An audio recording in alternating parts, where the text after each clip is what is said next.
what is up YouTube? Welcome to today's video, and I'm gonna bring you kind of a little bit of a lightning arrow Deadeye guide. Now this is not gonna be a full-fledged guide where it's complete hand-holding, but this should answer most of your burning questions about how you can play the build, and there's gonna be a lot of FAQs involved, and how do you actually scale the build? Is the build actually tanky? What exactly do you need to swap to the build? And lightning arrow has been a pleasant surprise this league for me. Going into the league, I was kind of deciding between Venom Gyre or a bow build, and I actually decided to end up playing Lightning Arrow instead. And Lightning Arrow's clear is actually out of this world, and it's a very similar element to Kinetic Blast. Kinetic Blast has a very similar feel to it, where you have area damage, and since you have area damage, you're not really target capped so much like other skills like Tornado Shot, until you get a lot of projectiles. So that's why you get the screen-wide clear that happens instantly. And Mirage Archer also makes the lightning arrow almost feel like an auto bomber when you're just running through maps. Now this build is very good at farming Legion, and I did reach level 98 without really that many deaths. Well, if you died a lot, you wouldn't reach level 98. But this build has been a wonderful experience. It's not exactly the tankiest build in the world, but with enough evasion and like 100% spell suppression, it shouldn't really feel that bad, and everything dies because you are a range build that does like infinite amounts of damage. And Vengeance Cascade is one of the main aspects of why Lightning Arrow is so strong this league. So if you look at the video right here, when I shoot, you will see that the projectiles actually come back to me, and this effectively doubles your single target damage. It gives you infinitely better clear, and that is what makes Lightning Arrow have this amazing playstyle where you shoot a couple times and everything is just dead and obliterated across the screen.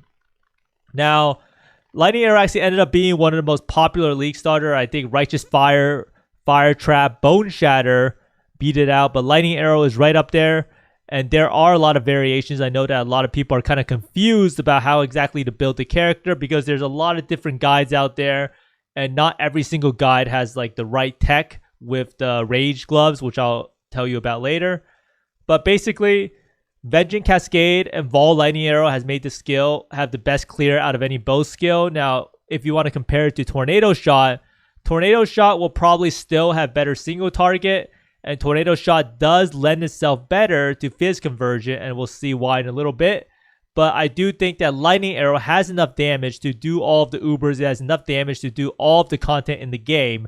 So you might as well play Lightning Arrow because it's mechanically a better skill for map clearing. And you can easily transition to Magic Find. I am currently running around 100% quant in my new Magic Find setup. And this build is playable at any budget, and it can be done in SSF. If you want to check out Manny, he has been playing Lightning Arrow actually in SSF, and I think his gear is actually pretty good. So let's go check out his gear, right? Let me go see. So this guy is actually one of the best SSF players around, and you can see he started off with SSF. And where is his character? SSF Crucible League. So he has a Lightning Arrow bow. Did he switch to the Tornado Shot? Yeah, he says Lightning Arrow. He doesn't actually use Vol Lightning Arrow. And we'll go over why about that in a little bit. And he has his Snaring Arrow. So you can see right here, this build is doable on solo self-found. And you will be able to scale this build as long as you put in some time. Now, we're going to go over the FAQs real fast because this is what everyone always asks me about. Can you play this build without Omni is the #1 question I get nowadays. You can definitely play it without Omni, and you can get all of the Void Stones. I got all of my Void Stones in roughly 16 hours at League Start. And part of the reason behind this is that new Elemental Mastery is really OP. So if we actually look at the No Omni pop and go to the No Omni section right here, this one, This one Elemental Mastery over here is around, let's see, a 30% damage increase, and this inverts the enemy resistance, and that is huge because without Omni we don't have that much pen. Is the build tanky? And the real answer to this is the build is never really that tanky. At best, you will get like 4k life or so. You have 100% spell suppression. If you run the optional auras for Grace and Determination and use a Granite Flask, you can probably get around like 25k evasion, 15k armor. And at that point, you are tanky, but you're still never going to be tanky enough to really face tank Ubers or do the craziest map mods of like minus max and 3 extra damage mods. It's just not going to happen. And on the topic of that, can the build do Ubers? And yes, I have killed all the Ubers, but you should expect to die during the intermission. If you want to see a quick little demonstration of what the build actually looks like in Ubers, and this is the Ubers I was running. I was just doing mods on it, and I was running Monster Life. Now, TLDR is don't do Ubers because the payoff is terrible.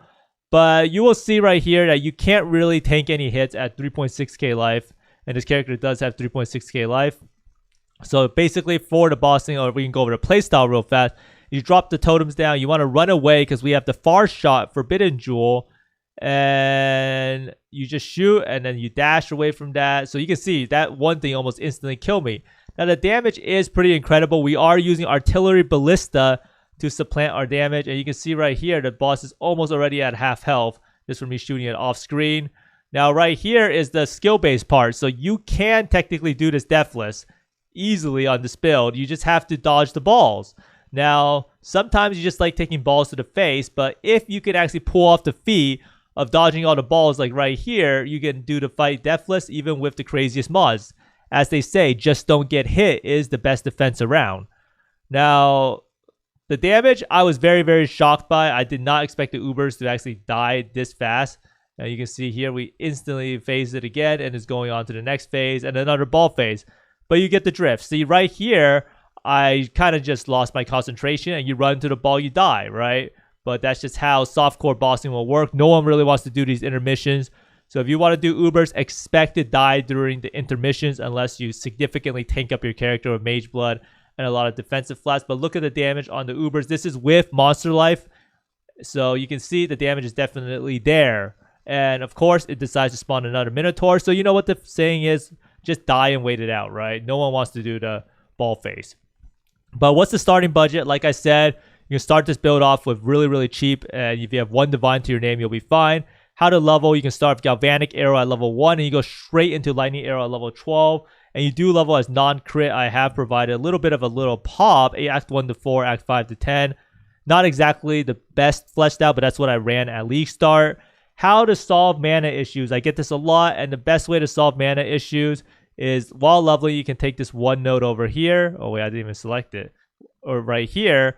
And later on, you can take Clever Thief. And Instant Leech is super, super strong. Instant Leech is actually just like life gain on hit pretty much and is really, really good. How to get ailment immunity. I ran Purity of Elements for a lot of the campaign. You can also use Storm Shroud and you can use Ancestral Vision. And this does make you sacrifice an Eldritch Implicit on your boots. But Ancestral Vision converts your spell suppression to 50% of the value. So if you have 100% spell suppression, you will have 50%, 100% spell suppression. You have 50% ailment immunity, and then you get 20% over here. And then you can get 30% on your boots implicit, and then you have ailment immunity. But it does cost a jewel socket. Now, why is Lightning Arrow so strong? This build converts the skill 50% fizz to lightning. It can hit up to 3 additional enemies near the target. And this creates this area of effect splash damage similar to Kinetic Blast. It allows you to get maximum shock effect as you shock enemies as though dealing 290% more damage. So you can see on Ubers, you'll get like 50% shock effect really, really easily. It has built-in flat lightning to help you level up. Vol Lightning Arrow is kind of garbage, honestly, and not really that useful outside of like single targeting down bosses and essences, but it doesn't really add that much. And the skill is kind of like the bow version of Kinetic Blast. Now for the Ascendancy, we want to be Deadeye. A lot of people asked about Raider versus Deadeye, and Deadeye really wins hands down once you get past some of the early game quality of life. It's really easy to get spell suppression nowadays. You can get ailment immunity in a jewel socket, and you can get onslaught from your flask, or you can even get it on the tree. So Raider doesn't really offer that much towards the late game. Now for Deadeye, we're going to be taking in the order Gathering Winds first, which gives us around 20% action speed. Ricochet, which gives us +1 chain and chaining off the walls. Endless Munitions, which gives us 2 projectiles. And lastly, Focal Point. Now, we want to kill all of the bandits. If you ever have to ask yourself, killing all the bandits is never the wrong answer. Now, for the Pantheons, we want Soul of Lunaris and Soul of Yugol if you have ailment immunity. So you want these two. So you want Soul of Yugol because you want the curse. Oh, wait, I didn't even get the... Oh my goodness, I'm trolling. But you want to get this for the curse. Reduced effect of curses and Soul of Lunaris. Wait, you want Soul of Lunaris, not Soul of Yugol. Oh yeah, Soul of Lunaris. and Soul of Yugo with ailment immunity, and Soul of Brine King and Soul of Garu Khan if you don't have it. So this gives you chill and freeze immunity, and then you can get shock immunity over here really easily, or reduced effective shock, so you don't die that much.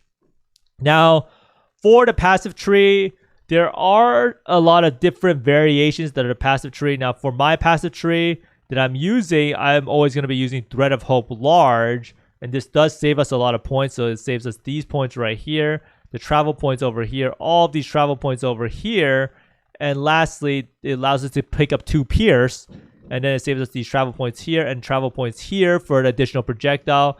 Lionized Fall converts the dagger nodes and claw nodes over to bow nodes, so they actually give us a lot of crit chance and crit multi, and crit chance is kind of hard for this build. And it gives you culling. Now the elemental mastery we do want to take. It gives us so this is 22. This is a 28% damage increase on no Omni setup, and with the Omni setup, let's see, we will see that it is still around 16.4%. So it's super strong for 1 point. And for a mastery. Now for leech, a lot of people ask, you use Clever Thief right here. You take this one here, and then 10% of leech is instant. Now for the accuracy nodes, if you have Omni, your accuracy is going to be a lot lower, so you probably need to take an accuracy cluster. Now taking this accuracy cluster and taking this bow cluster with the accuracy rating, it really comes down to your gear and how much trouble you have at getting 100% hit chance. So that part of the tree is kind of a little bit up in the air. So you see no Omni, because Omni gets rid of the dex. So you will see for no Omni that it's a lot easier to get 100% hit chance. So we don't have to take these accuracy masteries over here, and we just take a bow mastery and we're fine. So it really comes down to your gear and just trying to balance out that chance to hit. Now for the gem links, I tested out a lot of different single target setups, and Artillery Ballista is definitely the best for single target. However, it has pretty horrible screen clutter. It's just kind of disgusting. So the way it works is I use Focus Ballista, so when you shoot, your totems will shoot. So this creates more of an active play style. Instead of just putting down your totems and running around like a little bitch, you'll actually be able to engage with the fight, and it also has the highest DPS if you are attacking. Now we run Artillery Ballista, Focus Ballista, elemental damage of attacks, crit damage. Oh, I put this in again, but it's supposed to be Inspiration, not Focus Ballista. You can put Inspiration, or you can put crit damage, and then lastly Elemental Focus. So 1, 2, 3, 4. This should be either Inspiration, right? 1, 2, 3, 4, 5, 6. So these are the right links. Wait, you don't need Ballista Totem. What am I even doing? So this setup actually is incorrect. So I'm just an idiot.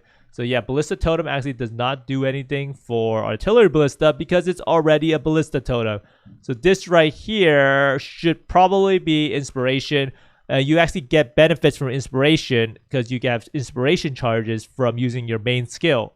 So our Lightning Arrow, we're using Vol Lightning Arrow, Inspiration, Crit Damage, LA Damage of Attacks, Mirage, Archer, and Trinity.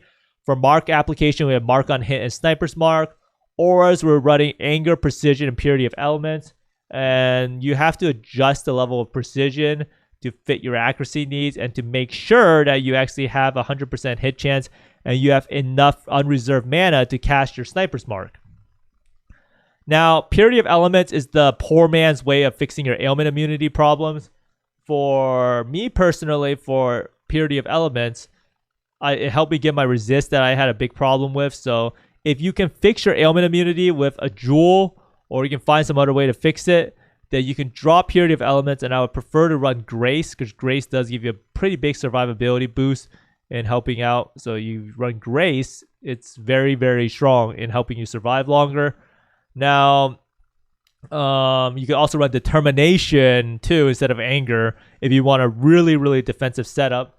So you can see right here, if I actually run Determination and Grace, and you do lose a bit of damage. So you see like Lightning Arrow right here is around 9.7 mil, but if you turn on Anger, it's 7.8, but you do get quite a bit tankier, right?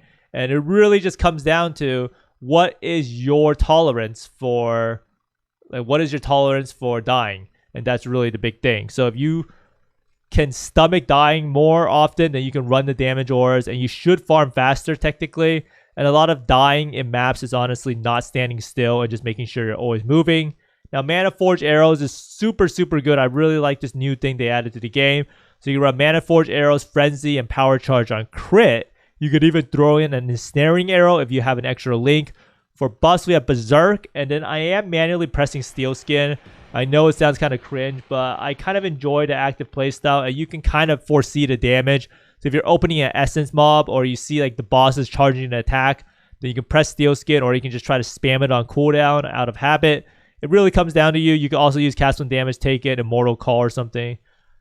It really depends on what you're used to. Now, movement skill, we have Frost Blink, and Blink Arrow. So the way you want to move in maps is you want to Blink Arrow and then Frost Blink, and it'll cancel out the animation of the last part of the Blink Arrow. So, and then you can Frost Blink. So that's how you get around the map. And for items, now items are, there's a lot of different items. So there's two different setups. There's the Omni setup and no Omni setup. If you want to compare the damage is not that astronomically different. So if you look at the no Omni setup, it's at 9.7 mil. And with the Omni, once you switch the tree to Omni, it goes up but to 12.7. But you can see it's definitely still playable without the Omni. Now we will be going over the no Omni setup because that's what most people are probably looking into. So two pieces of your gear are locked in, and that is your helmet and your gloves. And these are Vol's Vision and Kaom Spirit. Now, this is the easy way to get your regen. So you can see right here, we have Rage Regen equal to 4.8. So what this allows us to do is this allows you to get Rage Regen. And Kaom Spirit makes it so your life recovery from regeneration is not applied. And you regenerate 1 rage per second for every 100 life recovery per second from regeneration.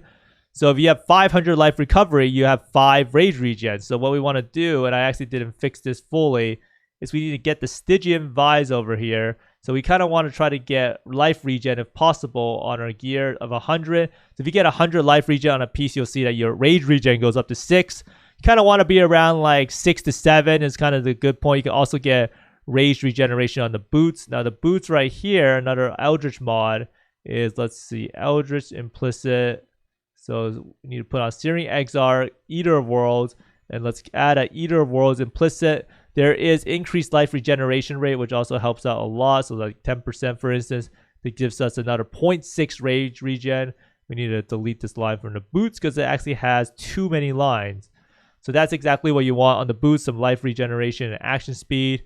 And now our rage regen is like 6.4. It's not too bad. Now, Vol's Vision gives us 400 regen if none of our items are corrupted. It also gives us a bit of life. Now, for the enchant, you can either get Berserk effect or you can get lightning arrow damage. They both work well. Now, for the bow, a lot of people ask about, you can probably buy a 1000 DPS bow relatively cheaply. And you're pretty much just looking for high elemental DPS, some attack speed, and some crit chance. Now, this is a lot easier, especially with the Crucible.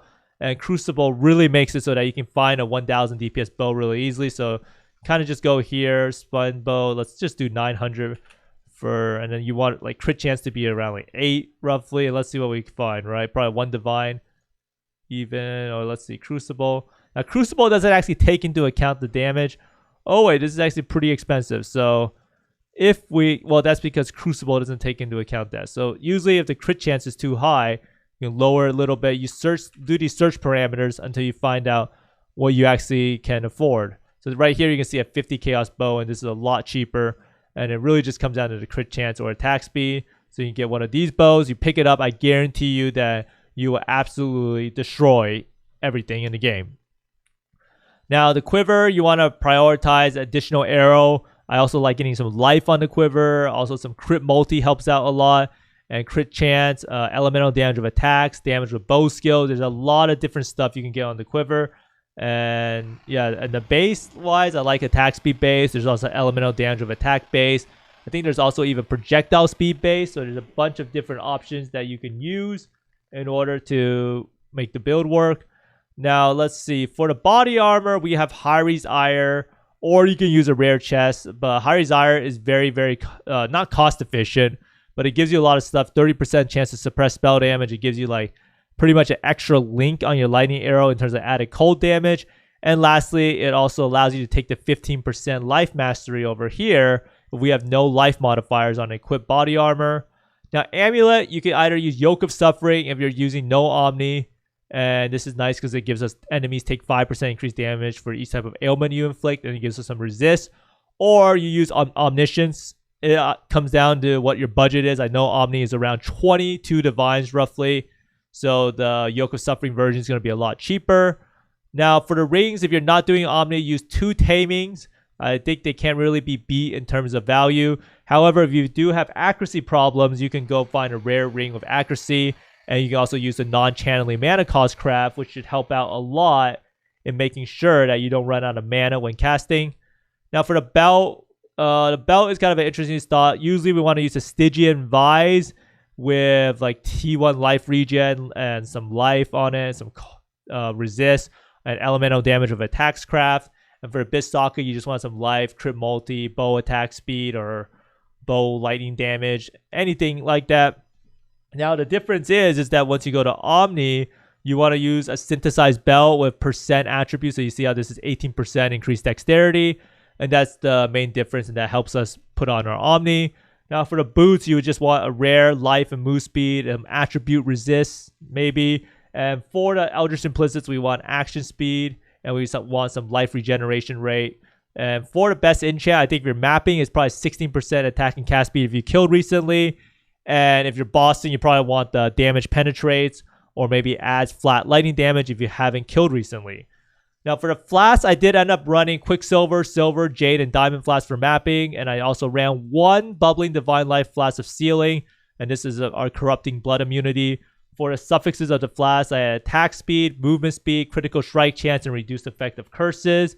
And for future upgrades, I think Pro Genesis would be a really, really good Flask. It does give you a huge defensive boost. And maybe Bottle Faith if you want that guaranteed crit. Or maybe even Dying Sun if you want the really good clear. But yeah, there's a lot of different Flasks that allow you to take advantage of the build's weaknesses or strengths. Hey, overall, let's go into the final part of this guide, and that is, I actually forgot to mention some stuff about the Forbidden Jewels. Forbidden Jewels, you want to get the Far Shot Forbidden Jewels. It is actually an absolutely massive DPS increase, so if you don't remember Far Shot is like up to 100% more damage, and I think Vengeance Cascade benefits from it a lot. And you'll see right here, I have 2 of these Far Shot Jewels. They're very expensive. However, you can get the different variants of, you can get like Ricochet, for instance, and unallocate this and then put it into Far Shot. So you don't only need to settle for Far Shot. Now, also, I do think that Lightning Arrow is going to be the best MF build in the game with the new Master Surgeons notable. I do think that it's better than Kinetic Blast in my testing. Currently, I have my character set up with around 100% quantity, and it clears Crimson Temple faster than my Kinetic Blast characters from last league. Now, the main thing is the Master Surgeon node is OP, but you can also get this on Kinetic Blast. So this allows you to use your Divination Distillate, and it will make it so that it doesn't run out. So you can have a Divination Distillate running infinitely without having to resort to using Petrified Blood. Now, I do think that the trademark of this build, and I want to showcase how crazy it is that look at the damage without Berserk, right? So this is the damage without Berserk, 168k. Now, with Berserk, it is around 273k. It's roughly double damage. And this guy wants to buy these pair of boots, so let me make this sale real fast. But Berserk is by far one of the craziest parts of the bow build, and I do think that the Kaom's gloves are such an amazing item. And lastly, the Crucible Tree makes a huge difference for bow builds in general. Like, look at this, the stuff you can get on the Crucible Tree. You can get so much flat damage, increase of effect of non-damaging ailments, 7% attack speed on the base. You can get 15% increased explicit elemental modifier. So these Ellie rolls are huge. And then lastly, you can get 16% chance to deal double damage when you have Omni. So overall, this bow comes out to be roughly almost 1400 LE DPS. And that is insane. So I do think that Lightning Arrow is a great build. It's great for starting at all budget levels, and it does scale into the end game in both doing like uber bosses and crazy hard content along with magic finding. So give this build a try. Check out the pobs. There are a lot of different variants out there. And I do think that this is probably one of the best ones. But thanks for watching. I hope you find more mirrors and divines than me. And see you next time. Bye.